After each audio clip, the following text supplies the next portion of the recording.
చూడండి 8th class semester 1లో రెండో lesson సూక్ష్మజీవులు, స్నేహితులు, శత్రువులు. ఇది కొంచెం ఇంట్రెస్ట్‌గా ఉంటది. బిట్స్ కూడా దీని నుంచి వస్తాయి. కొంచెం జాగ్రత్తగా వినండి. ప్రతి లైన్ టు లైన్ చదవాలి. చూడండి.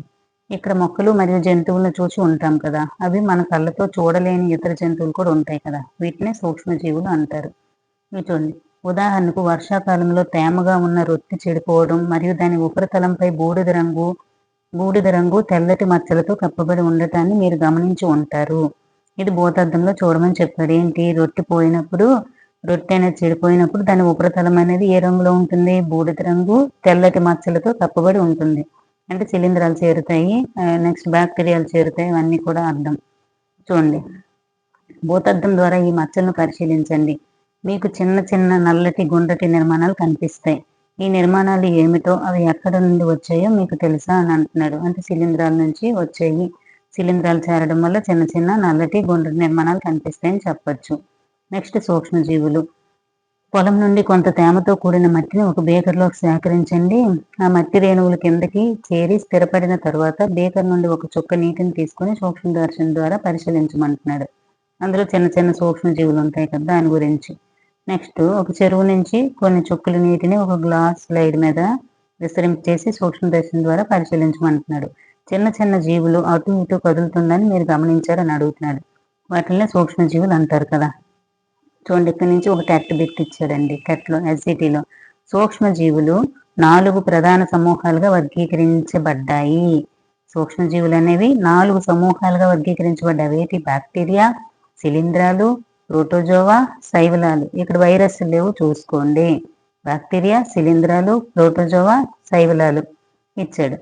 నెక్స్ట్ వైరస్లు కూడా సూక్ష్మమైనవే, కానీ ఇవి సూక్ష్మజీవుల కన్నా భిన్నమైనవి. ఎందుకంటే ఇవి నిర్జీవులు కాదు, సజీవులు కాదు. వైరస్లు అనేవి ఎందుకు నిర్జీవులు కాదు, సజీవులు కాదు?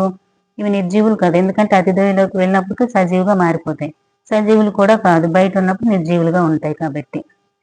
అయితే అతిథేయ జీవి యొక్క కణం లోపల మాత్రమే ప్రత్యుత్పత్తి జరుపుకుంటాయి. ఇవి అతిథేయలోకి వెళ్ళాక సజీవులుగా మారి ప్రత్యుత్పత్తి జరుపుకుంటాయని చెప్తున్నాడు. ఇవి బ్యాక్టీరియా, మొక్క లేదా జంతువులు కావచ్చు. ఇవి బ్యాక్టీరియా, మొక్క లేదా జంతువు కావచ్చంట. అంటే అతిథేయ అనమాట. దీని యొక్క అతిథేయ బ్యాక్టీరియా అవ్వచ్చు, మొక్క అవ్వచ్చు, జంతువు అవ్వచ్చు. దేనిలోనైనా చేరొచ్చు. వైరస్లు కొన్ని చూపబడ్డాయి. వైరస్ జలుబు, ఇన్ఫ్లుయెంజా, ఫ్లూ, చాలా వరకు దగ్గు వంటి సాధారణ రుగ్మతలను కలుగు చేస్తాయి.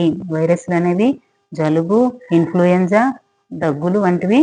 నెక్స్ట్ పోలియో, చికెన్ పాక్స్ వంటి తీవ్రమైన వ్యాధులు కూడా వైరస్ల వల్ల కలుగుతాయి. ఇవి సాధారణ రుగ్మతలు, ఇవి తీవ్రమైన రుగ్మతలు. Chicken pox, polio.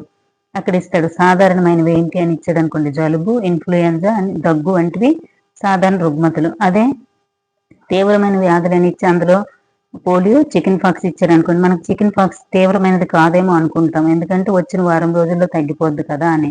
కానీ అది కూడా తీవ్రమైన తీవ్రమైన వ్యాధి కిందకే వస్తుంది. చూసుకోండి, చికెన్ పాక్స్ ఏదైతే మనకి కాదు అనిపిస్తుందో అక్కడి నుండి బిట్టిస్తాడు ఎప్పుడైనా సరే.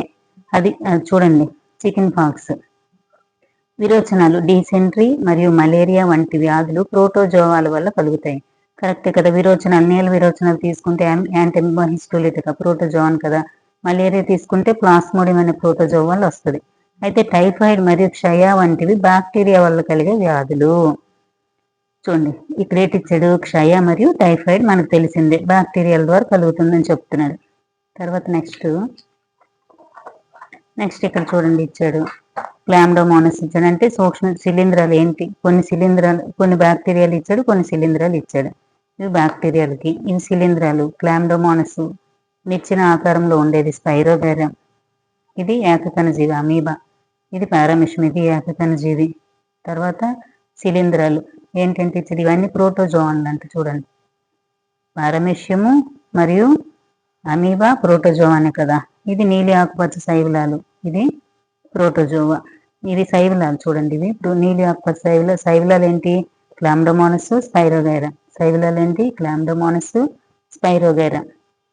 ప్రోటోజోవాల కిందకి ఏంటి వస్తాయి? Amoeba, paramecium. తర్వాత శిలీంధ్రాల కిందకి ఏంటి వస్తాయి? రొట్టె బూజులు. దీన్ని ఏంటంటారు?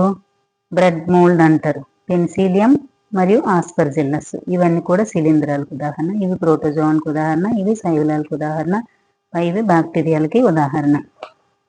నెక్స్ట్ చూడండి, ప్రోటోజోన్స్ అనేవి అన్ని ఏకకణ జీవులే కదా. బ్యాక్టీరియా కొన్ని నీలి ఆకుపచ్చ శైవలాలు ఏకకణం. బ్యాక్టీరియా కొన్ని నీలి ఆకుపచ్చ అంటే బ్యాక్టీరియా అనేది అదే అందులో కొన్ని శైవలాలు అంటే నీలి ఆకుపచ్చ శైవలాలు. బ్యాక్టీరియా ఏకకణ జీవేని నిన్న అనుకున్నాం కదా. కేంద్రక పూర్వక జీవులు ఏంటి అంటే బ్యాక్టీరియా మరియు నీలి ఆకుపచ్చ శైవలాలు అని చెప్పి. బ్యాక్టీరియా మరియు కొన్ని శైవలాలు అంటే నీలి ఆకుపచ్చ శైవలాలు. ఇక్కడ ఉంటుంది చూడండి బిట్టు.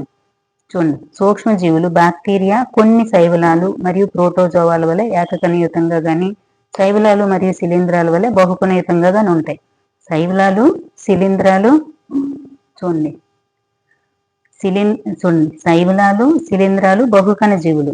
కానీ కొన్ని శైవలాలు కొన్ని శైవలాలు అనేవి ఏంటవి కొన్ని ఏకకణ జీవులు అంట.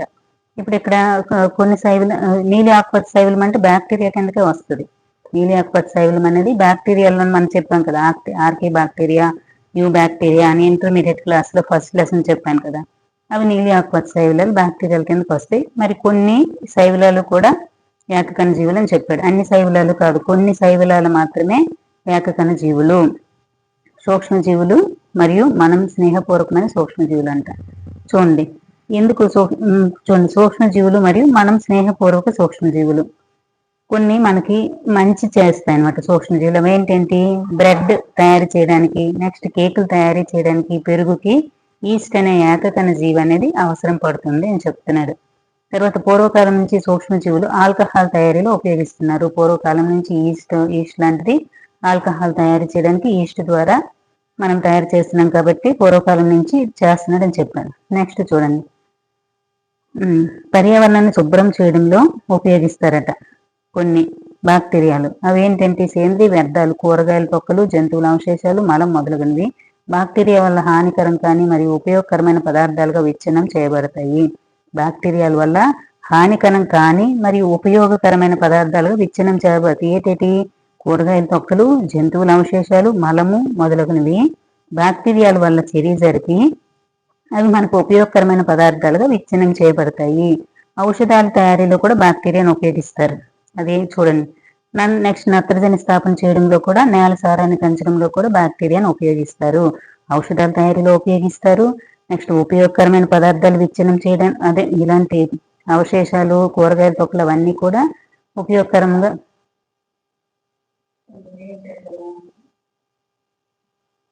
చూడండి. ఇప్పుడు ఏం చెప్పాము, బ్యాక్టీరియాల వల్ల హానికరం కాని పదార్థాలుగా మారుస్తాయి. ఏంటి? జంతువుల అవశేషాలు, కూరగాయలు మొదలగునవి అని చెప్పాను కదా. తర్వాత చూసుకుంటే బ్యాక్టీరియాలను ఉపయోగిస్తారు, నేల సారాన్ని పెంచడానికి ఉపయోగిస్తారని చెప్పాను. తర్వాత పెరుగు అనేక సూక్ష్మజీవులను కలిగి ఉంటుంది. వీటిలో లాక్టోబాసిల్లస్ అనే బ్యాక్టీరియం పెరుగు ఏర్పడడానికి ప్రోత్సహిస్తుంది. పాలను పెరుగుగా ఏంటి మారుస్తుంది అంటే లాక్టోబాసిల్లస్ పాలను పెరుగుగా మారుస్తుంది బ్యాక్టీరియా. నెక్స్ట్ ఈ పాలలో వృద్ధి చెంది పాలను పెరుగుగా మారుస్తుంది. జున్ను, ఊరగాయలు మరియు అనేక ఇతర ఆహార పదార్థాల తయారీలు కూడా బ్యాక్టీరియాలు ఉపయోగపడతాయంట. జున్ను మరియు ఊరగాయల తయారీలు కూడా బ్యాక్టీరియాలను పాల్గొంటాయంట. తర్వాత ఇడ్లీ చూడండి, రవ్వ, సుజి, ఇడ్లీలు మరియు బటురాలు చూడండి ఇక్కడ ఇచ్చాడండి. బటురాలు అంటే ఒక రకమైన పూరి. ఇది ఇచ్చాడు టెట్ బిట్లో. బటురాలు అనగా ఏంటి అనేసి. బటురాలు అంటే అక్కడ మనం 6th క్లాస్లో తెప్పల అంటే పప్పులు అనేవి చదువుకున్నాం కదా, అలాగే బటురాలు అంటే ఒక రకమైన పూరి. తయారీలో ముఖ్యమైన పదార్థం పెరుగంట. ఎందుకో మీరు ఊహించగలరా? బ్యాక్టీరియా ఈస్ట్ కణాలు ఇడ్లీ పిండి, దోశ పిండి పులియడానికి సహాయపడతాయి. బ్యాక్టీరియా మరియు ఈస్ట్ కణాలు రెండు కూడా పులి పెట్టడానికి అవసరం అనమాట. ఏంటంటే బ్యాక్టీరియా మరియు ఈస్ట్ కణాలు ఇడ్లీ పిండి మొదలుగా ఏర్పడతాయి. ఇక్కడ ఏవో రాసాను చూడండి, ఇడ్లీ, దోశ, బ్యాక్టీరియా, ఈస్ట్. బొట్టరాలు అంటే ఒక రకమైన పూరి. అంటే ఇందులో కొంచెం ఇంపార్టెంట్ లాంటివి కింద రాసేసుకుంటాను అనమాట. అక్కడ మనకి ఇబ్బంది ఉండదు చదివినప్పుడు. చూడండి, నెక్స్ట్ మైదా పిండి తీసుకున్నాడు, చక్కెర వేసాడు, వెచ్చని నీటితో కలిపాడు. కొద్దిసేపు అలా ఉంచితే అది పులియబట్టి CO2 అనేది వచ్చింది. ఎందుకంటే అందులో పులుస్తుంది కాబట్టి CO2, ఈస్ట్ అనేది చర్య జరుగుతుంది కాబట్టి ఆల్కహాల్ మరియు CO2 ఏర్పడుతుంది. అంటే కొంచెం. నెక్స్ట్ చూడండి, ఆల్కహాల్ తయారీలో కూడా ఈస్ట్ను ఉపయోగిస్తారు కదా, అలా పులుస్తుంది అనేసి చెప్తున్నాడు. ఇక్కడ ఏంటంటే తీసుకున్నాడు, చక్కెర మరియు వెచ్చని నీరు తీసుకున్నాడు. నెక్స్ట్ ఈస్ట్ వేగంగా ప్రత్యుత్పత్తి జరుపుతూ శ్వాసక్రియలో కార్బన్ డైఆక్సైడ్ ఉత్పత్తి చేస్తుంది. అంటే దీన్ని బట్టి ఏం చెప్తున్నాడు, పులుస్తాడు కదా, ఈస్ట్ వేగంగా ప్రత్యుత్పత్తి జరుపుతూ శ్వాసక్రియలో కార్బన్ డైఆక్సైడ్ విడుదల చేస్తుంది. అంటే CO2 బుడగలు అనేవి వస్తాయి. వాయువు యొక్క బుడగలు పిండి ఘన పరిమాణాన్ని పెంచుతుంది. ఇక్కడ ఇస్తాడు పెట్టు, ఇది ఈస్ట్ యొక్క బుడగలు పిండి పదార్థాన్ని పెంచుతాయి, ఘన పరిమాణాన్ని పెంచుతాయి. అంటే చిన్నది ఉండే పిండి పదార్థం అనేది ఏంటి, దేని ద్వారా బుడగలు, అంటే దేని ద్వారా పరిమాణం పెరుగుతుందంటే వాయువు యొక్క బుడగలు. ఆ వాయువు ఏంటి, CO2. చూడండి, CO2 బుడగలు, దానివల్ల పిండి ఘన పరిమాణం అనేది పెరుగుతుంది. అంటే కొంచెం పిండి అనేది ఉబ్బుతుంది అని అర్థం. చూడండి, పరిశ్రమలో రొట్టెలు, పేస్ట్రీలు, కేకుల తయారీలో చేయడంలో ఈస్ట్ను ఉపయోగిస్తారని చెప్పారు. తర్వాత స్వీట్స్ కూడా, పేస్ట్రీలు అంటే స్వీట్స్ రాసుకున్నాను ఇక్కడ, పేస్ట్రీలు అంటే స్వీట్స్. తర్వాత సూక్ష్మజీవుల వాణిజ్యపరమైన ఉపయోగాలు ఏంటి, ఈస్ట్ను మద్యము మరియు వైన్ యొక్క వాణిజ్య ఉత్పత్తికి ఉపయోగిస్తారు. చెప్పాం కదా, ఈస్ట్ అనేది ఆల్కహాల్ తయారీలో ఉపయోగిస్తారు.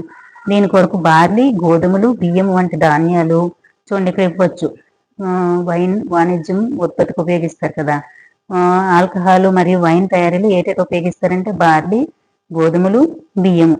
చూడండి, గుర్తుపెట్టుకోండి, బార్లీ, గోధుమలు, బియ్యము. పండ్ల రసాలు మొదలగున వాటితో ఉండే సహజ చక్కెరలతో ఈస్ట్ని పెంచుతారట, అప్పుడు ఆల్కహాల్ అనేది తయారవుతుందని చెప్పాడు. నెక్స్ట్ చూడండి, చూడండి ఇక్కడ ఏంటి రాశాను చూడండి, రొట్టెలు, పేస్ట్రీలు, కేకులు ఈస్ట్ని వాడుతారని చెప్పారు.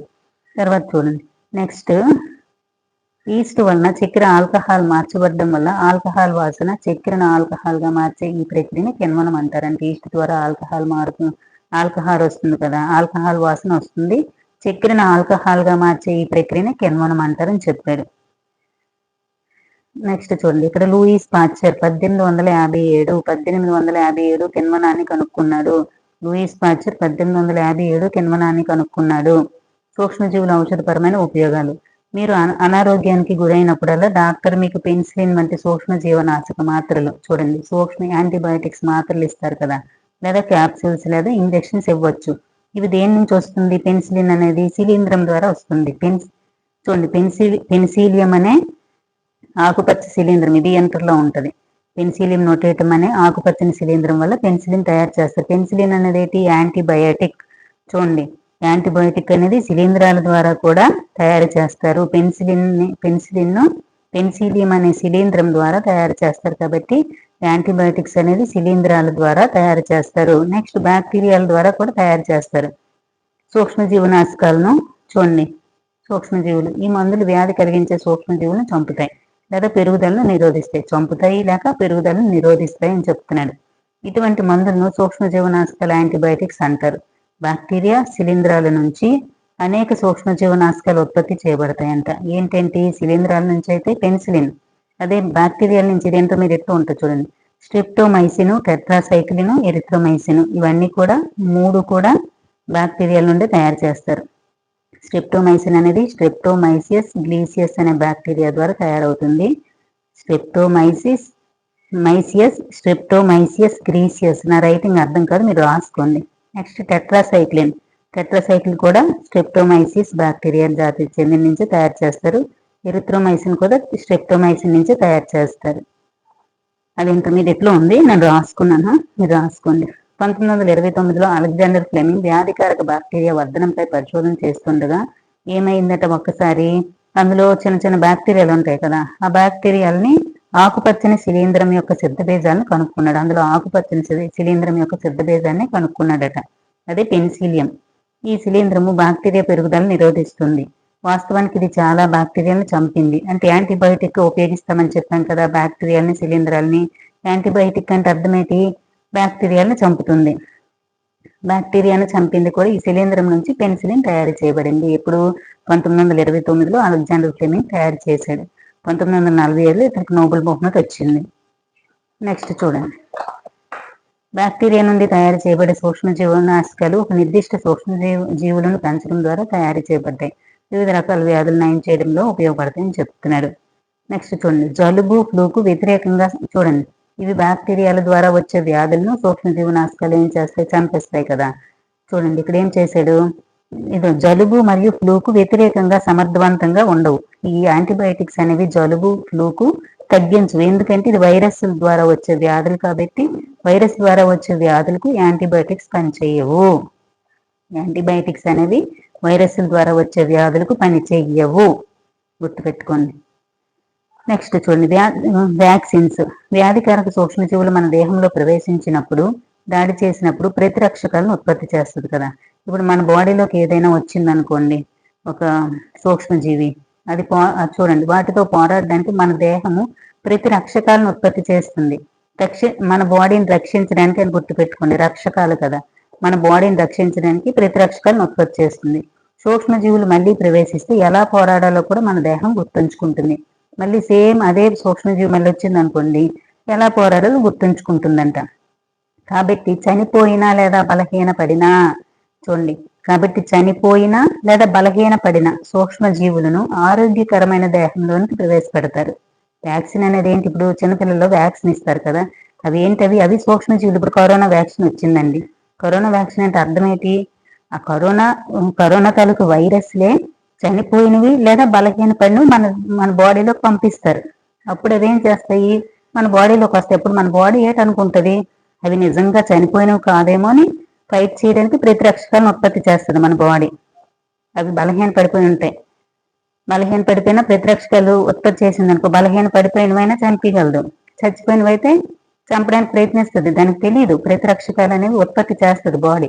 అప్పుడు ఏం చేస్తుంది? ప్రతిరక్షకాలను ఉత్పత్తి చేసి నిల్వ చేసుకుంటుంది అనమాట.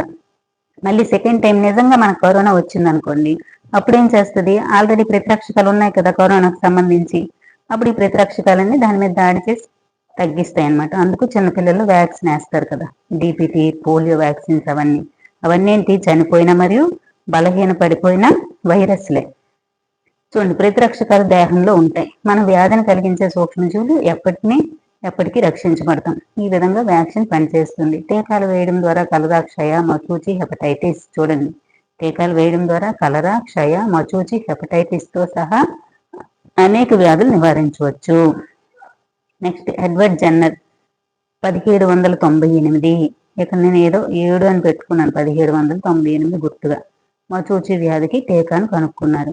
దేనికి? చూచి. ఇక్కడ ఏదో కొండ గుర్తు, జనాలకి చూచి అని గుర్తు పెట్టుకున్నాను. జన్నర్ కదా, చూచి కదా, జన్నర్ మచూచి వ్యాధికి టీకాను కనుక్కున్నాడు. ఇక్కడ ఈజీగానే ఉంటుంది. ఆప్షన్లో ఏంటి ఇస్తాడు? లూయిస్ పాస్చర్ ఇస్తాడు, ఎడ్వర్డ్ జెన్నర్ ఇస్తారు. మనకు అక్కడ కన్ఫ్యూజ్ అవుతుంది. జన్నర్ అంటే మచూచి. చూడండి, నెక్స్ట్ ఏంటి? పల్స్ పోలియో కార్యక్రమం క్రింది పోలియో నుంచి పిల్లల రక్షణకు సంబంధించిన ఇది కూడా వ్యాక్సిన్. పల్స్ పోలియో అనేది వ్యాక్సిన్. చూడండి, వాస్తవానికి పిల్లలకి ఇచ్చే పోలియో చుక్కలు కూడా టీకాలే. వాస్తవానికి పిల్లలకి ఇచ్చే పోలియో చుక్కలు నోట్లో వేస్తారు కదా, అవి కూడా టీకాలే అని చెప్తున్నారు. టీకాలంటే ఏంటి? వ్యాక్సిన్. టీకాలంటే ఇంజక్షన్ అనుకోవద్దు, వ్యాక్సిన్. టీకాలంటే వ్యాక్సిన్. పోలియో చుక్కలు కూడా టీకాలే అని చెప్తున్నాడు. నెక్స్ట్ చూడండి,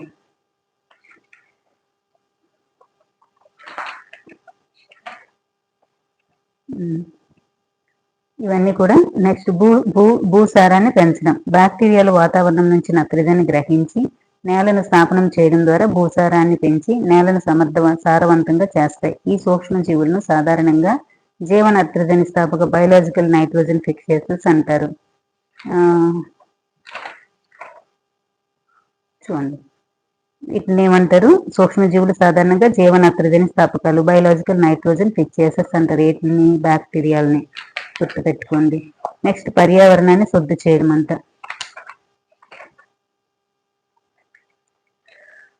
పర్యావరణాన్ని శుద్ధి చేయడం. పర్యావరణాన్ని శుద్ధి ఎలా చేస్తుంది? సేంద్రియ ఎరువులు. చూడండి, ఇక్కడ చూసుకుంటే ఎరువులు పాఠశాలలో తోటమాలి సేంద్రియ ఎరువులు తయారు చేయడాన్ని గమనించారంట. సేంద్రియ ఎరువులు ఎలా తయారు చేస్తారు? కొంతకాలం తర్వాత అవి కుళ్ళిపోతాయి కదా. కొన్ని పండ్లు, కూరగాయలు, మొక్కలు, తోటల నుంచి మొక్కలు, ఇల్లు చూడండి, కలిసి స్నేహితులతో కలిసి సమీపంలో ఇల్లు, తోటల నుంచి మొక్కలు, కూరగాయలు, పండ్లు, వ్యర్థ పదార్థాలు సేకరించారంట. అవి ఎలా సేంద్రియ ఎరువుగా మార్చబడిందని చెప్తున్నాడు. ఇక్కడ చూడండి, ఏ దాంట్లో ప్లాస్టిక్, పాలిథిన్ బ్యాగులు, గాజు సీసాలు తీసుకున్నాడు. నెక్స్ట్, బి దాంట్లో ఏం చేశాడు? కొన్ని మట్టిని తీసుకున్నాడు అనమాట. కూరగాయలు, పండ్లు, ఆకులు, కూరగాయలు అలాంటివన్నీ తీసుకొని రెండు పెడితే ప్లాస్టిక్, ఖాళీ గాజు సీసాలు అనేవి కరగవు మట్టిలో. మిగతా వ్యర్థ పదార్థాలు అనేవి కొన్ని కరిగిపోయినవి కరిగిపోతాయని చెప్తున్నాడు. అంతే. నెక్స్ట్ సేంద్రియ ఎరువులుగా మార్చబడతాయి. ఏంటవి? సూక్ష్మజీవుల చర్యల ద్వారా మొక్కల వ్యర్థాలు సేంద్రియ ఎరువులుగా మార్చబడతాయి. ప్లాస్టిక్ వంటివి కరగవు అని చెప్తున్నారు. ఈ ప్రక్రియలో విడుదలైన పోషకాలను మొక్కలు మళ్ళీ ఉపయోగించుకోవచ్చు. ఈ ప్రక్రియలో విడుదలైన మళ్ళీ మొక్కలను ఉపయోగించుకోవచ్చు అని చెప్తున్నారు. నెక్స్ట్ హానికరమైన సూక్ష్మజీవులు అంట. హానికరమైన సూక్ష్మజీవులు ఏంటి? వ్యాధి జనకాలు అంటారు. ఇది సూక్ష్మజీవులు ఆహారం, దుస్తులు మరియు తోలు వస్తువులు పాడు చేస్తాయి. వాటి హానికరమైన చర్యల గురించి మరింత అధ్యయనం చేద్దామని చెప్తున్నాడు. నెక్స్ట్ ఏంటి? వ్యాధి జనకాలు అంటారని చెప్పాం కదా. నెక్స్ట్ అంటువ్యాధులు. అంటువ్యాధులు ఏంటంటే ఆటలమ్మ, చికెన్ పాక్స్ మొదలగునవి. సాధారణ జలుబు, ఆటలమ్మ, చికెన్ పాక్స్ మరియు క్షయ వంటి వ్యాధులు వీటికి ఉదాహరణ అని చెప్పాడు. ఏంటివి? గాలి, నీరు, ఆహారం లేదా తాకడం ద్వారా వ్యాప్తి చెందే వ్యాధులను అంటువ్యాధులు అంటారంట. ఇక్కడ నెక్స్ట్ చూసుకుంటే కొన్ని కీటకాలు, జంతువులు వ్యాధికారక సూక్ష్మజీవులకు వాహకాలుగా పనిచేస్తాయి. ఏంటవి వాహకాలుగా పనిచేస్తాయి? అటువంటి వాహకాలలో ఈగ ఒకటి. ఈగ అనేది చెత్త, జంతు విసర్జితాలపై వాళ్తాయి కదా. వ్యాధి జనకాలు వాటి శరీరాలకు అతుక్కుంటాయి కదా. ఈ ఈగలు మూత వేయని ఆహారంపై వాలినప్పుడు వ్యాధి జనకాలను బదిలీ చేస్తాయి. ఈ కలుషితమైన ఆహారాన్ని ఎవరు తింటారో వారు అనారోగ్యానికి గురవుతారు. చూడండి, ఇక్కడ చూస్తే ఆడ ఎనాఫిలిస్ అనేది ఏంటది? పరాన్నజీవిని ప్లాస్మోడియం వ్యాప్తి చేసేది ఆడ ఎనాఫిలిస్ దోమ. ప్లాస్మోడియం పరాన్నజీవి. మలేరియా రావడానికి కారణం ఏంటి? ఆడ ఎనాఫిలిస్ దోమ. అది డెంగ్యూ వ్యాధి రావడానికి కారణం ఏంటి? ఆడ ఏడిస్ దోమ. ఇది కూడా ఒక డిఎస్సిలో ఇచ్చాడు. నెక్స్ట్ మలేరియా లేదా డెంగ్యూ వ్యాధిని మనం ఎలా నియంత్రించగలం అంటే దోమతెరలు కట్టడం వల్ల. నెక్స్ట్ స్టాగ్నేట్ వాటర్ లేకుండా, అంటే నిల్వ నీరు లేకుండా చూసుకోవడం ద్వారా కూడా వాటి సంతానాన్ని తక్కువ చేయొచ్చు. దోమలు నీటిలో సంతానోత్పత్తి చేస్తాయి కావున కూలర్లు, టైర్లు, పూల కుండీలు మొదలగున వాటిని నీరు నిల్వ ఉండనీయరాదు. పరిసరాలను శుభ్రంగా పొడిగా ఉంచడం ద్వారా దోమల సంతానోత్పత్తిని చేయకుండా నిరోధించవచ్చు. మలేరియా వ్యాప్తిని నివారించడానికి తీసుకునే చర్యల జాబితాను రూపొందించడానికి ప్రయత్నించండి అని చెప్పాడు. నెక్స్ట్ చూడండి, ఇక్కడి నుంచి బిట్టిస్తాడు. క్షయ వ్యాధి దేని ద్వారా వస్తుంది? బ్యాక్టీరియా ద్వారా. ఇది గాలి ద్వారా వ్యాప్తి చెందుతుంది. తట్టు చూసుకుంటే వైరస్ వల్ల వస్తుంది. ఇది కూడా గాలి ద్వారా. చికెన్ పాక్స్ వైరస్ వల్ల వస్తుంది. గాలి మరియు తాకడం. చూడండి, గాలి మరియు తాకడం. పోలియో వైరస్, ఇది ఇంపార్టెంట్ బిట్ కూడా ఇచ్చాడు చూడండి. గాలి మరియు నీరు. పోలియో అనేది గాలి మరియు నీరు. దాని వాహకం ఏంటి? గాలి మరియు నీరు రెండు కూడా. నెక్స్ట్ కలరా అనేది బ్యాక్టీరియా ద్వారా వస్తుంది. ఇది నీరు మరియు ఆహారం. అంటే చెడిపోయిన నీరు, మురిగిపోయిన నీరు, నెక్స్ట్ ఆహారం, ఈగలు వాలిన ఆహారం అవన్నీ ఉంటాయి కదా, దాని నుంచి వస్తుంది. టైఫాయిడ్ బ్యాక్టీరియా వస్తుంది. ఇది నీరు ద్వారా. టైఫాయిడ్ అనేది నీరు ద్వారా. Next hepatitis A. ఇది హెపటైటిస్ ఏ అనేది వైరస్ అట. నీరు ద్వారా వస్తుంది. ఓన్లీ హెపటైటిస్ ఏ మాత్రమే చూసుకోండి. ఇది వైరస్ ద్వారా వస్తుంది, నీరు. తర్వాత మలేరియా ప్రోటోజోవా వల్ల వస్తుంది. ఇది వాహకం ఏంటి? దోమలు. దీనికి వ్యాక్సిన్ అనేది లేదు. నెక్స్ట్ చూడండి, హెపటైటిస్ ఏ అనే ఇచ్చాడు చూడండి. మళ్ళీ బి అవన్నీ వేరేగా కాలేయం పోవడం వల్ల గట్ట కొంచెం ఏదో వస్తాయి సంథింగ్. నెక్స్ట్ హెపటైటిస్ ఏ అనేది వైరస్ అనేది నీరు ద్వారా వస్తుందని ఇచ్చాడు. ఇది గుర్తుపెట్టుకోండి, ఇవ్వడానికి ఛాన్సెస్ ఉంటాయి. నెక్స్ట్ మానవుల్లో కలిగే కొన్ని సాధారణ వ్యాధులు వ్యాప్తి చెందే విధానము మరియు సాధారణ నివారణ చర్యలు చేపట్టాలి. ఇవి కొన్ని చూడండి. ఇక్కడ గాలి ద్వారా ఏటట్టు వచ్చింది? క్షయ, తట్టు, చికెన్ పాక్స్ వచ్చింది. పోలియో కూడా వచ్చింది గాలి ద్వారా. చూడండి, పోలియో కూడా గాలి ద్వారా వచ్చింది. మళ్ళీ నీరు ద్వారా ఏటి వచ్చింది? పోలియో కూడా వచ్చింది, కలరా మరియు టైఫాయిడ్. మరి గాలి ప్లస్ నీరు రెండు ద్వారా ఏటి వచ్చింది? పోలియో వచ్చింది. చూడండి, నెక్స్ట్ చూడండి, ఆంథ్రాక్స్. రాబర్ట్ కోచ్ 1876లో ఆంథ్రాక్స్ వ్యాధికి కారణమయ్యే బ్యాక్టీరియా బాసిల్లస్ ఆంథ్రాసిస్ ని కనుక్కున్నాడు. ఎవరు కనుక్కున్నాడు? రాబర్ట్ కోచ్ అనేవాడు 1876లో ఆంథ్రాక్స్ వ్యాధికి కారణమయ్యే బ్యాక్టీరియాను బాసిల్లస్ ఆంథ్రాసిస్ ను కనుక్కున్నాడు అని చెప్పాడు. ఉదాహరణకి ఆంథ్రాక్స్ బ్యాక్టీరియా వల్ల మానవుల్లో, పశువుల్లో కలిగే ప్రమాదకరమైన వ్యాధి. ఆంథ్రాక్స్ అనేది ఎవరు కనుక్కున్నాడు? ఇక్కడేటో రాశాను చూడండి. కోచ్ అంతా బాసిల్లస్ అంతా కోచ్ చూసుకుంటాడని పెట్టుకున్నాను. కోచ్ అనేవాడు ఆంథ్రాక్స్ వ్యాధికి కారణమయ్యే బ్యాక్టీరియా. చూడండి, ఆంథ్రాక్స్ వ్యాధి కాదు. ఆంథ్రాక్స్ వ్యాధి అంటే మళ్ళీ లూయిస్ పాచర్ వెళ్ళిపోతాడు. రాబర్ట్ కోచ్ 1876లో ఆంథ్రాక్స్ వ్యాధికి కారణమయ్యే బ్యాక్టీరియా, చూడండి, కారణమయ్యే బ్యాక్టీరియాను కనుక్కున్నాడు. బాసిల్లస్ ఆంథ్రాసిస్ ను కనుక్కున్నాడు. ఆంథ్రాక్స్ అనేది పశువులు మరియు మానవుల్లో వచ్చే ప్రమాదకరమైన వ్యాధి అని చెప్తున్నారు. మొక్కల వ్యాధికారక సూక్ష్మజీవులు రేపు చెప్దాం.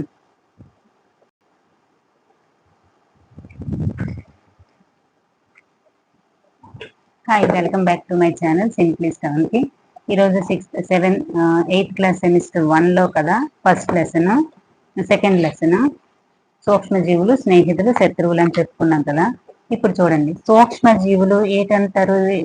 చూడండి, సూక్ష్మజీవులు ఎక్కడ ఉంటాయి? ఉదాహరణకు వర్షాకాలంలో తేమగా ఉండే రొట్టె చెడిపోవటం మరియు ఉపరితలంపై బూడిద రంగు తెల్లటి మచ్చలతో కప్పబడి ఉండటాన్ని మీరు గమనించి ఉంటారు. అందులో శిలీంధ్రాలు ఉంటాయని చెప్తున్నారు రొట్టె మీద. నెక్స్ట్ చూసుకుంటే సూక్ష్మజీవులు 4 ప్రధాన సమూహాలుగా విభజించారు. ఏంటవి? బ్యాక్టీరియా, శిలీంధ్రాలు, ప్రోటోజోవా, శైవలాలు. బ్యాక్టీరియా, శిలీంధ్రాలు, ప్రోటోజోవా, శైవలాలు. వైరస్లు కూడా సూక్ష్మమైనవే, కానీ ఇవి సూక్ష్మజీవుల కన్నా భిన్నమైనవి. అందులో వైరస్ ఇచ్చాడు అనుకోండి బిట్లో, మనం అది పెట్టకూడదు. బ్యాక్టీరియా, శిలీంధ్రాలు, ప్రోటోజోవా, కొన్ని శైవలాలు మాత్రమే సూక్ష్మజీవులుగా 4 ప్రధాన సమూహాలుగా వర్గీకరించారు. నెక్స్ట్ చూస్తే దగ్గు, చికెన్ పాక్స్, పోలియో వంటి చూడండి, దగ్గు, ఫ్లూ అనేవి సాధారణ రుగ్మతలు. పోలియో మరియు చికెన్ పాక్స్ అనేవి తీవ్రమైన వ్యాధులు కూడా వైరస్ల వల్ల కలుగుతాయి. అక్కడ తీవ్రమైన వ్యాధులు అంటే పోలియో మరియు చికెన్ పాక్స్ పెట్టాలి. నెక్స్ట్ డీసెంట్రీ మరియు మలేరియా వంటి వ్యాధులు ప్రోటోజోవాల వల్ల వస్తాయి. డీసెంట్రీ దేని వల్ల వస్తుంది? యాంటెమిబా హిస్టోలిటిగా చెప్పాను. మలేరియా దేని వల్ల వస్తుంది? ప్లాస్మోడియం అనే ప్రోటోజోవాన్ వల్ల వస్తుంది. నెక్స్ట్ చూస్తే ప్రోటోజోవా వల్ల వస్తుంది. ఇక్కడ శైవలాలు క్లామ్డోమోనస్ ఇచ్చాడు, స్పైరోగైరా ఇచ్చాడు. నెక్స్ట్ ప్రోటోజోవాలకి అమీబా ఇచ్చాడు, పారామీషియం ఇచ్చాడు. శిలీంధ్రాలు ఇచ్చాడు, పెన్సిలియం, ఆస్పర్జిల్లస్, రొట్టె బూజులు.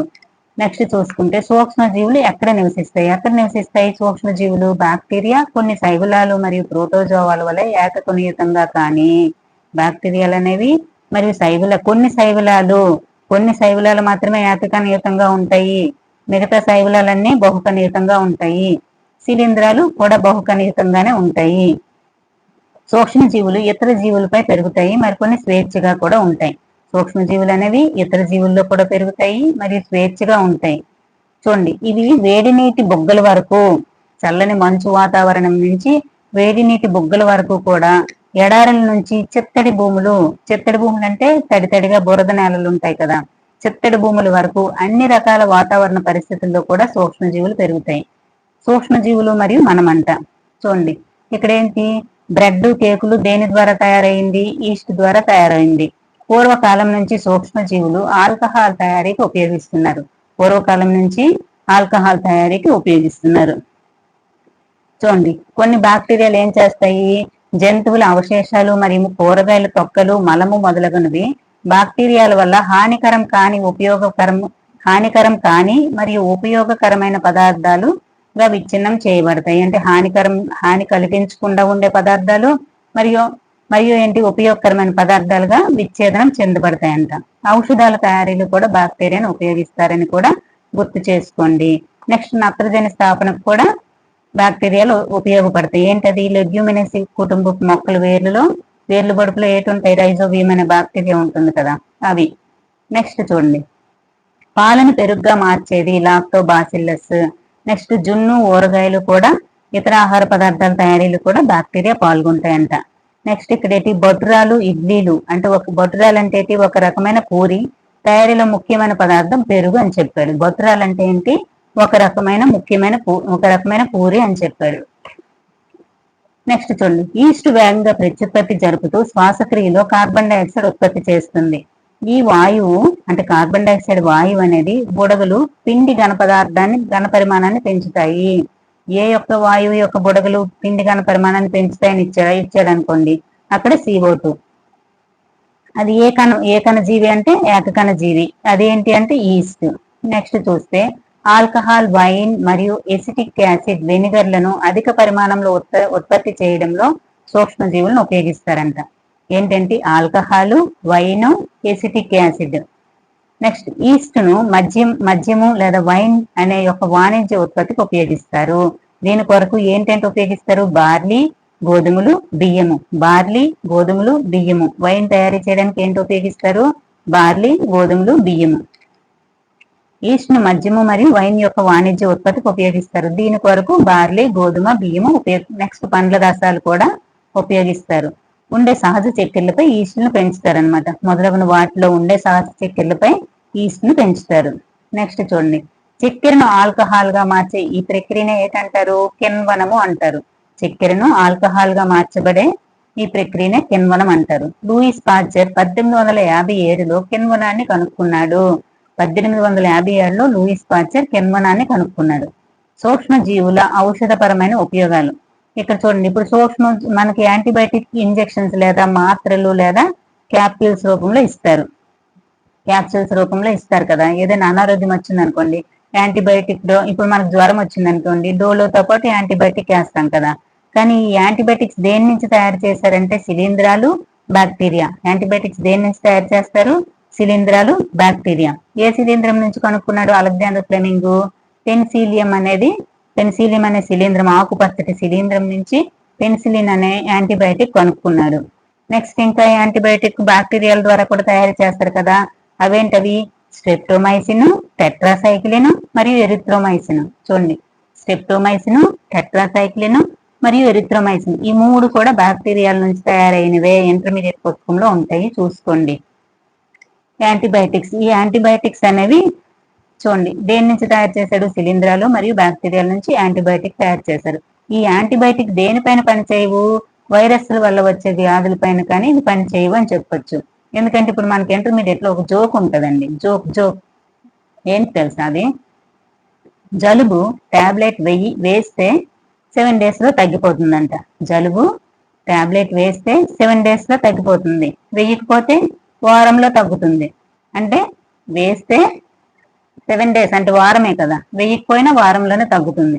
అంటే వేసినా వేయకపోయినా జలుబు వారం రోజుల నుండి వెళ్ళిపోద్ది అని అర్థం. 1929లో అలెగ్జాండర్ ఫ్లెమింగ్ వ్యాధికారక బ్యాక్టీరియాలు వర్ధనం చేసినప్పుడు దానిపైన ఆకుపచ్చని శిలీంధ్రం ఉండి అదేం చేసింది? ఆ బ్యాక్టీరియాలను చంపింది. దాని ద్వారా పెన్సిలిన్ ని కనుక్కున్నాడని చెప్పాడు. బ్యాక్టీరియా పెరుగుదల నిరోధించింది కదా. అందుకు బ్యాక్టీరియాలను చంపడానికి ఇక్కడ ఏదో ఉంది. అదేంటది? పెన్సిలియం అనే శిలీంధ్రం. దాని నుంచి పెన్సిలిన్ ని తయారు చేశారు. ఎవరు? Alexander Fleming. ఎప్పుడు? 1929లో. నెక్స్ట్ చూడండి, బ్యాక్టీరియా నుంచి తయారు చేయబడిన సూక్ష్మజీవనాశకాలు ఇవి నిర్దిష్ట సూక్ష్మజీవులను పెంచడం ద్వారా తయారు చేయబడతాయి. వ్యాధులను నయం చేయడానికి ఉపయోగించబడతాయి.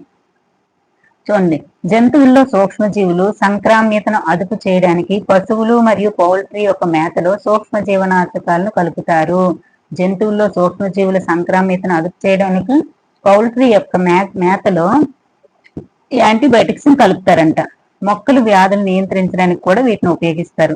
అనేక మొక్కలు వ్యాధులను నియంత్రించడానికి కూడా యాంటీబయాటిక్స్ ఉపయోగిస్తారు. అక్కడ ఇవ్వచ్చు యాంటీబయాటిక్స్ దేనికి ఉపయోగిస్తారు? కింద పశువుల మేతలోని, పౌల్ట్రీలోని, నెక్స్ట్ మొక్కల వ్యాధులకు కూడా ఉపయోగిస్తారని చెప్పొచ్చు. నెక్స్ట్ జలుబు, ఫ్లూకు వ్యతిరేకంగా సమర్థవంతంగా యాంటీబయాటిక్స్ పనిచేయవు. ఎందుకంటే ఆ వైరస్ల వలన కలుగుతాయి కాబట్టి. దేనికి? జలుబు మరియు ఫ్లూకు వ్యతిరేకంగా సమర్థవంతంగా ఉండవు. ఎందుకంటే ఈ వ్యాధులు వైరస్ల వల్ల కలుగుతాయి. చూడండి, అందుకేం చేస్తారు మరి? వైరస్ల వల్ల వచ్చే వ్యాధులు ఎలా నయమవుతాయి? దానికి ఏం చేశారు? టీకాలు కనుక్కున్నారు. చూడండి, టీకాలు అనేవి కలరా బ్యాక్టీరియాల ద్వారా వచ్చినవి తగ్గిస్తాయి. నెక్స్ట్ వైరస్ల వల్ల వచ్చినవి తగ్గిస్తాయి. మరి కలరా కూడా టీకాలు వేయడం ద్వారా కలరా, క్షయ, మచూచి, హెపటైటిస్ అని ఇచ్చాడు కదా.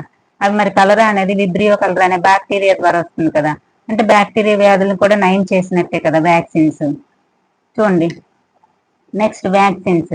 టీకాలు అనేది ఎలా ఉంటాయంట? చూడండి, ఇప్పుడు వ్యాధికారక సూక్ష్మజీవులు మన దేహంలోనికి ప్రవేశించాయనుకోండి. ఇప్పుడు మనకు కరోనా వచ్చింది, నాకు వచ్చింది కరోనా. అది దాడి చేసినప్పుడు వాటితో పోరాడడానికి మన దేహం ప్రతిరక్షకాలను ఉత్పత్తి చేస్తుంది. ఇప్పుడు కరోనా వచ్చింది, ప్రతిరక్షకాలు అప్పటికప్పుడే ఉత్పత్తి అవుతాయి. కానీ అది బాగా ప్రతిరక్షకాలు ఎక్కువ ఉత్పత్తి చేయకపోయింది అనుకోండి, మనిషి చనిపోవచ్చు. అంటే వ్యాధితో మనిషి చనిపోవచ్చు. అందుకే మనకి ఏం చేశారు? కరోనా వ్యాక్సిన్ కనుక్కున్నారు కదా. ఎందుకు కనుక్కున్నారు? ముందు చర్య అనమాట. కరోనా వ్యాక్సిన్ అంటే ఏంటి అసలు? అవి కరోనా వైరస్లే. ఆ వ్యాక్సిన్ అనేది ఇప్పుడు మనకి ఇంజెక్షన్ వేశారు కదా, అందులో కరోనా వైరస్సే ఉంటది. అది ఎలా ఉంటది ఆ కరోనా వైరస్ అంట? చనిపోయినా లేదా బలహీనపరచబడినా. ఇప్పుడు ఆ వైరస్ మనకి ఇంజెక్షన్ వేశారు, అది వైరస్ ఉంటది అందులో. అది ఎలా ఉంటది? చనిపోయిన మరియు బలహీనపడిన వైరస్ మనకి వేసారు అనుకోండి, అప్పుడు ఏం చేస్తుంది మన బాడీ? అమ్మో కరోనా వైరస్ వచ్చిందేమో అని మన బాడీ ఏం చేస్తుంది, దానికి తగ్గ ప్రతిరక్షకాలను రిలీజ్ చేస్తుంది అనమాట. అప్పుడు ఏమవుతుంది, ఆ చనిపోయిన భ్రమలో ఉంటాయి మన బాడీ అంతా ప్రతిరక్షకాలు ఉత్పత్తి చేసి దాన్ని అటాక్ చేయడానికి వెళ్తాయి. అవి ఆల్రెడీ చనిపోయినవి లేదా బలహీన పడినవి కదా, అక్కడికి అయిపోతాయి. కానీ ప్రతిరక్షకాలు ఏమవుతాయి, కరోనాకు సంబంధించిన ప్రతిరక్షకాలు మన బాడీలో ఆల్రెడీ ఉంటాయి. కాబట్టి మనకి నిజంగా కరోనా వచ్చింది అనుకోండి, ఈ ప్రతిరక్షకాలు అనేవి ఆ కరోనా వైరస్ల మీద దాడి చేసి వాటిని వెంటనే చంపేస్తాయి. ఇప్పుడు అప్పటికప్పుడు తయారైంది వేరు, ముందు నుంచి అటాక్ చేయడానికి కాసుకొని కూర్చున్నది వేరు కదా. ఇప్పుడు కరోనా వచ్చిన వెంటనే ఏం చేసాయి, అటాక్ చేసాయి. అప్పుడు కరోనా వైరస్ అనేది చనిపోతుంది. అందుకే వ్యాక్సిన్ లో ఏంటి వాడతారంట, చనిపోయిన లేదా బలహీనపరచబడిన సూక్ష్మజీవులను ఆరోగ్యకరమైన దేహంలో ప్రవేశపెడితే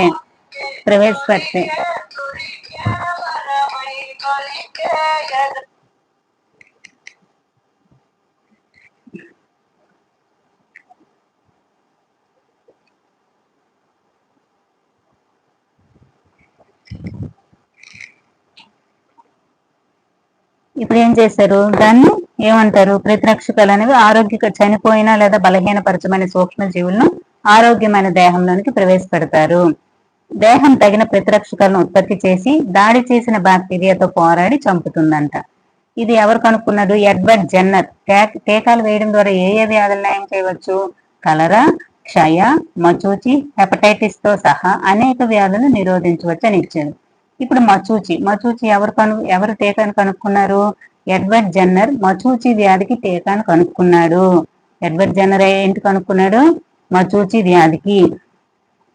నెక్స్ట్ పల్స్ పోలియో కార్యక్రమం కింద పోలియో నుంచి పిల్లలకు రక్షణ చేయడానికి నోట్లో కొన్ని చుక్కలు వేస్తారు కదా, అవి కూడా టీకాలే. టీకా అంటే ఏంటి, వ్యాక్సిన్. టీకా అంటే ఏంటి, వ్యాక్సిన్. అవి కూడా వ్యాక్సిన్లే. అవంటే పోలియో వైరస్ తాలూకా చనిపోయిన లేదా బలహీనపరచబడిన పోలియో వైరస్లు అనేవి నోటి ద్వారా వేస్తారనమాట. నోటి ద్వారా ఏంటి వేస్తారు, పోలియో వైరస్ని వేస్తారనమాట. చనిపోయిన లేదా బలహీనపరచబడిన పోలియో వైరస్ ని వేస్తారు. అంటే ఏ వ్యాధికి సంబంధించిన వైరస్ ఆ వ్యాధికి సంబంధించిన వేస్తారు. అప్పుడు ప్రతిరక్షకాలు ఉత్పత్తి చేసి నెక్స్ట్ పోలియో రాకుండా చేస్తాయి అన్నమాట. భూసారాన్ని పెంచడం. ఇప్పుడు బ్యాక్టీరియాల వాతావరణం నుంచి నత్రజనిని గ్రహించి నేలలో స్థాపనం చేయడం ద్వారా భూసారాన్ని పెంచి నేలను సారవంతంగా చేస్తాయి కదా. ఈ సూక్ష్మజీవులను సాధారణంగా జీవ నత్రజని స్థాపకాలు, బయలాజికల్ నైట్రోజన్ ఫిక్చర్స్ అంటారు. చూడండి, సూక్ష్మజీవులు బ్యాక్టీరియాలను ఏంటంటారు, నత్రజని స్థాపించే బ్యాక్టీరియాలను బయలాజికల్ నైట్రోజన్ ఫిక్చర్స్ అంటారంట. నత్రజని స్థాపన సైనో బ్యాక్టీరియం, నీలి ఆకుపచ్చ శైవులం. నత్రజని స్థాపన చేసే సైనో బ్యాక్టీరియా అంట, అంటే నీలి ఆకుపచ్చ శైవులం అని ఇచ్చారు. నెక్స్ట్ పర్యావరణాన్ని శుభ్రపరచడం. పర్యావరణాన్ని కూడా శుభ్రపరుస్తాయి.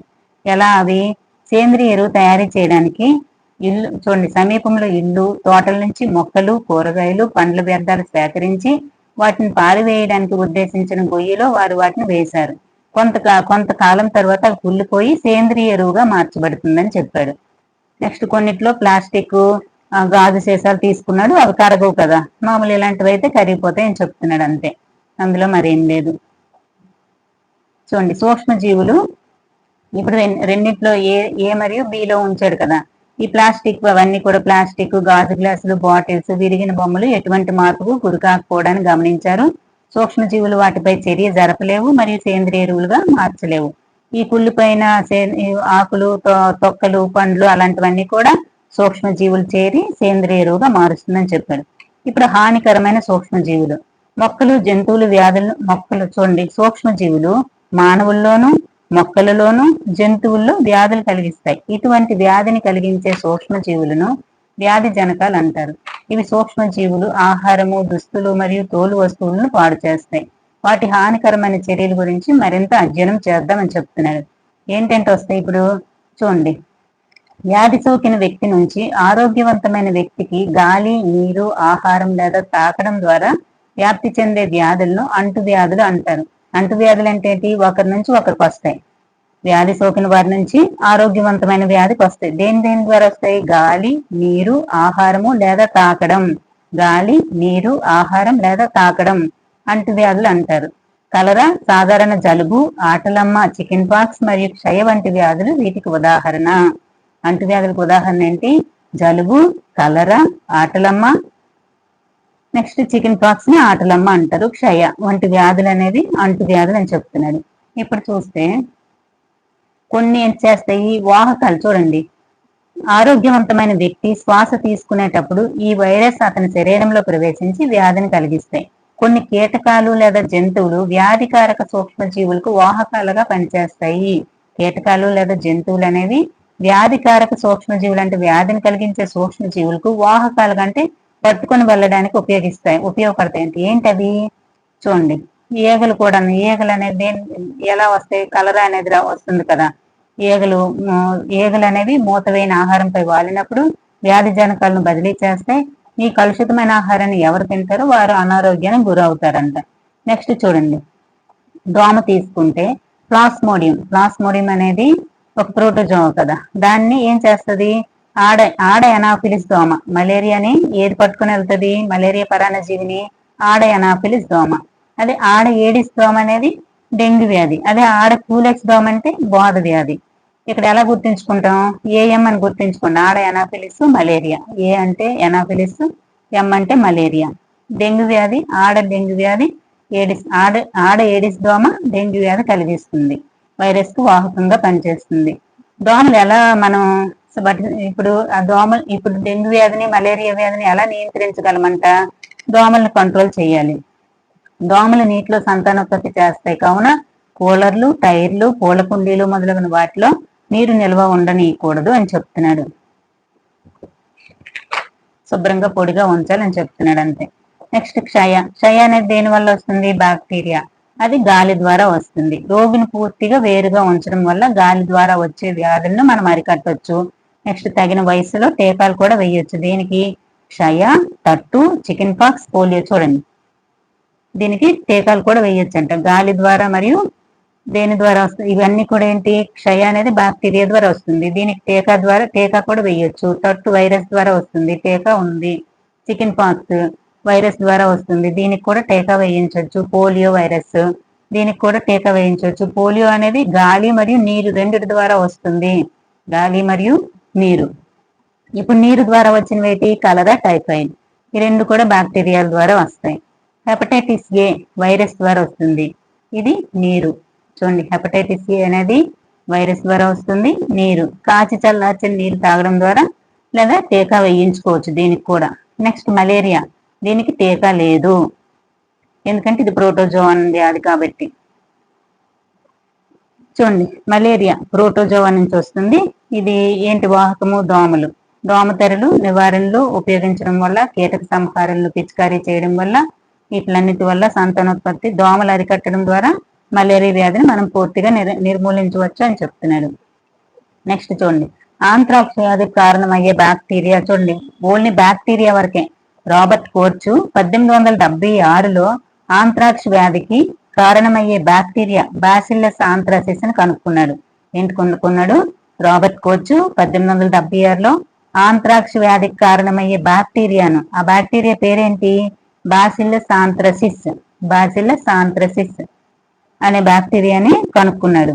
ఉదాహరణకి ఆంత్రాక్స్ బ్యాక్టీరియం వల్ల మానవుల్లో, పశువుల్లో మరియు కలిగే ప్రమాదకరమైన వ్యాధి. పశువుల్లో వచ్చే గాలికుంటు వ్యాధి వైరస్ వల్ల కలుగుతుంది. పశువుల్లో వచ్చే గాలికుంటు వ్యాధి దేని వల్ల వస్తుందని చెప్పొచ్చు. దేని వల్ల వస్తుంది? వైరస్ వల్ల వస్తుంది. ఇప్పుడు ఆంత్రాక్స్ వ్యాధి అనేది ఎవరెవరిలో ప్రభావం చూపిస్తుంది? పశువులు, మానవుల్లో వచ్చే ప్రమాదకరమైన వ్యాధి ఆంత్రాక్స్ వ్యాధికి కారణమయ్యే బ్యాక్టీరియాని ఎవరు కనుక్కున్నారు? రాబర్ట్ కోర్చ్ అనేవాడు కనుక్కున్నాడు.